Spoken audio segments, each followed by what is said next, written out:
In just 1 decade, the number of people with diabetes has more than doubled. According to the Centers for Disease Control and Prevention, by 2050, 1 out of every 3 of us may have diabetes. What's the big deal?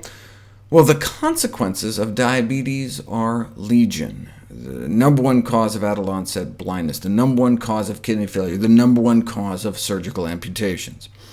What can we do to prevent it?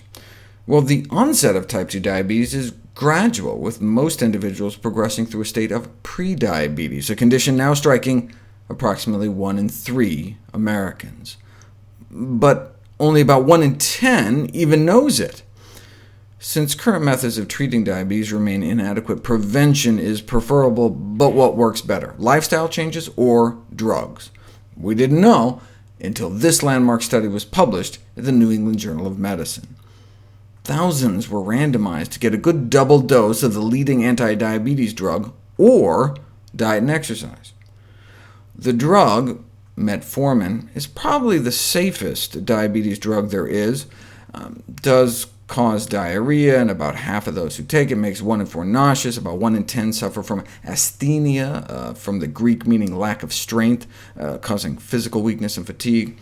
But the risk of being killed by the drug is only about 1 in 66,000 every year. And the drug worked. Compared to placebo, in terms of the percentage of people developing diabetes within the 4-year study period, fewer people in the drug group developed diabetes. But diet and exercise alone worked better.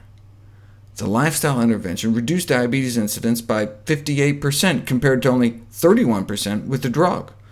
The lifestyle intervention was significantly more effective than the drug and had fewer side effects.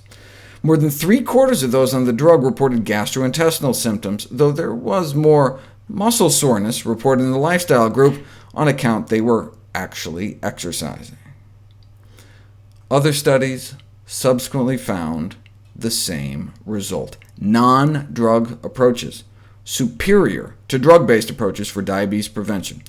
And the 50% or so drop in risk was not for people that actually improved their diet and lifestyle, but just those instructed to improve their diet and lifestyle, whether or not they actually did it.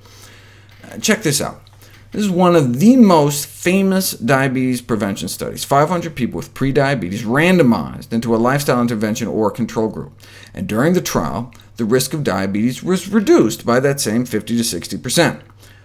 But only a fraction of the patients met the modest goals. Even in the lifestyle intervention group, only about 1/4 were able to eat enough fiber, meaning whole plant foods, and cut down on enough saturated fat, which in this country is mostly dairy, dessert, chicken, and pork. But they did better than the control group, and fewer of them developed diabetes because of it. But what if you looked just at the folks that actually made the lifestyle changes, met at least 4 out of 5 of those wimpy goals? They had 0 diabetes. None of them got diabetes, 100% drop in risk. Bottom line, type 2 diabetes can be prevented by changes in lifestyle, even in high-risk prediabetic subjects. The fact, then, that type 2 diabetes, a largely preventable disorder, has reached such epidemic proportion is a public health humiliation.